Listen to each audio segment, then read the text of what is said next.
539 jours pour jour. Le 30 août 1483, Louis XI meurt après 22 ans de règne. Avant sa mort, il a désigné sa fille Anne de Beaujeu, 22 ans, pour assurer la régence du royaume. Le successeur au trône de France, Charles VIII n'a en effet que 13 ans. C'est donc sa sœur aînée qui gouvernera le pays. Anne fait alors convoquer les États généraux pour s'imposer comme régente auprès des grands seigneurs.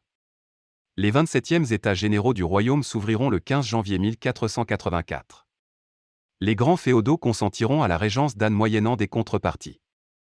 Anne, dite Madame la Grande, et son mari Pierre de Beaujeu assureront la régence du pays pendant 8 ans jusqu'en 1491.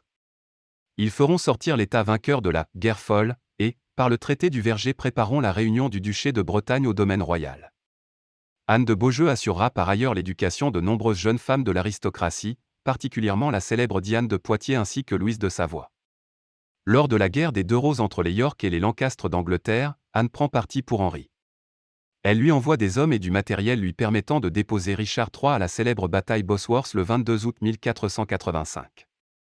Henri fondera la dynastie des Tudors, première dynastie galloise à régner sur le trône anglais, en lieu et place des Plantagenets originaires du Maine Anjou.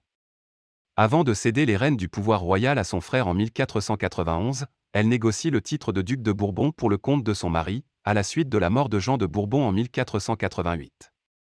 Ce titre lui permet d'assurer la transition à la suite de l'arrivée à son terme de sa qualité de régente du royaume.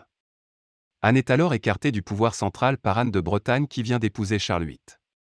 Forte de son expérience à la tête de l'État, elle reconstitue une cour au sein du duché de Bourbon. Cette cour est alors réputée comme l'une des plus fastueuses du pays. Elle dispose de facto de statut de régente du duché de Bourbon de 1503 à 1521, lorsque sa fille Suzanne, mineure, devient duchesse de Bourbon. Elle est la dernière représentante des Valois directs dont Philippe VI est le premier à avoir régné sur le trône de France. Anne meurt le 14 novembre 1522 à Chantelle, département de l'Allier, à 61 ans. Elle est inhumée dans la chapelle du prieuré de Souvigny aux côtés de son mari et de sa fille. Nous commémorons cette année, et dans l'indifférence générale, le 500e anniversaire de la mort d'une des femmes politiques les plus importantes de notre histoire.